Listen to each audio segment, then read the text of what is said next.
It's 1969.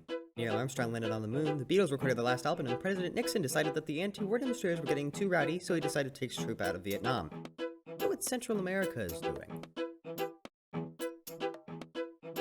Well, that can't be good.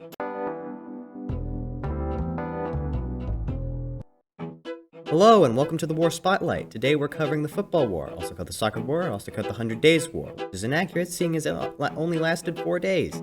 This is a war that was caused by a series of toxic football matches of all things. I'll be discussing what happened, when it happened at the same time, and why it happened. So the Honduran president, Lopez Arellano, was in some hot water. Simply said, the economy was bad, and when the economy is bad, people stop liking you and do the opposite.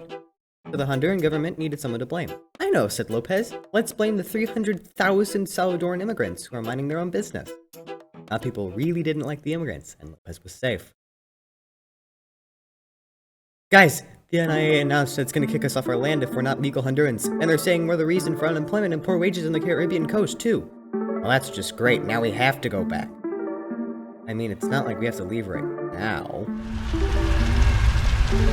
Okay, let's go back. The Salvadoran immigrants were going back to El Salvador. Unfortunately for them, El Salvador was still overcrowded. Tensions kept increasing until June, and with June came the 1969 World Cup. The nations played on June 8th in Tegucigalpa, the capital city of Honduras. El Salvador lost 0-1, but because the point was made in overtime, the Salvadorans felt the Hondurans had cheated. This one loss pretty much became a point of national honor.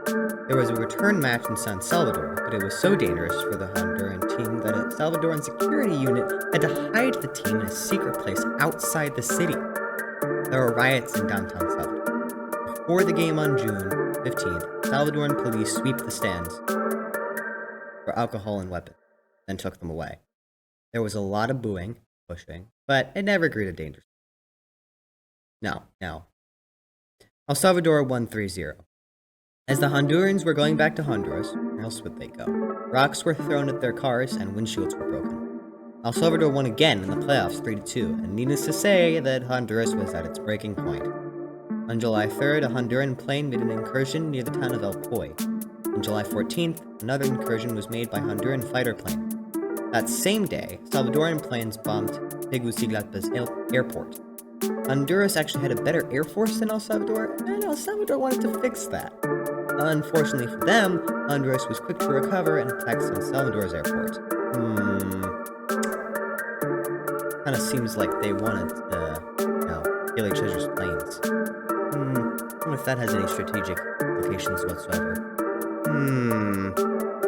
Fighting went on for 4 more days until the OAS had to step in. The OAS wanted El Salvador to recede from Honduras, but El Salvador refused. However, after the threat of an economic sanction, El Salvador agreed, and a ceasefire was arranged. But now it's everybody's favorite part of this podcast, the why. For this part, I've chosen a political lens with the question, how can a soccer game kick off a war?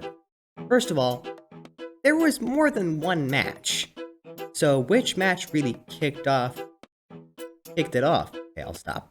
The war officially started after the 3-2 game in Mexico, but tensions were mounting before that. Even after the first game, when El Salvador lost in overtime by 1 point, it was bad. If you'll recall, the Honduran team had to hide with the Salvadoran security unit outside the city. I think the games made a steady contribution to the fire, but maybe, just maybe, if El Salvador hadn't taken the first game so seriously, it could have been avoided. Just maybe. Then there's the why. It's the sport! It's a sport, for Pete's sake! First of all, no. I spent 4 years in Guatemala, which is smack dab in the middle of Central America. I can tell you that soccer is just about important to the Central and Southern American countries as the Ten Commandments are to a fundamentalist. I happened to live there during 2018, which was the World Cup hosted by Russia. I didn't pay much attention at all, except when, of course, my classmates scrambled to buy official FIFA player collection books and packets of said players, which were on baseball-style stickers that you then peeled the back off of and stamped into the books.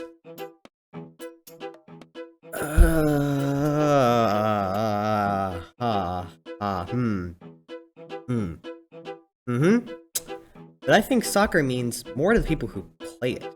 Like, a lot more. Quote from Stephen Scott, a football analyst and strategist with soccer experience.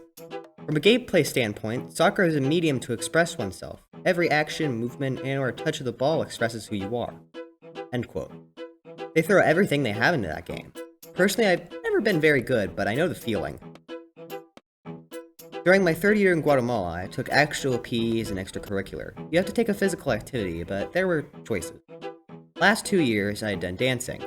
This year, I was sick of dancing and decided to try PE. The dancing teacher was not the best teacher.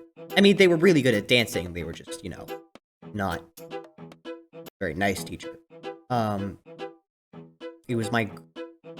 So yeah, I was playing goalie, because the only position that I'm good at. So literally the entire year I was playing soccer. It was my goalie golden age. I wasn't actively improving my skills, so it kind of evened out and I've become a medium bad goalie. And that is the only position you can trust me to play decently. Like, at all. So yeah. Two countries in Central America with border issues kick some grass, then end up declaring war on each other. All because of 3 football matches that they had really high hopes and issues with. Talk about an overreaction, am I right? This was the War Spotlight, shining a light on history's darkest spots. See you later.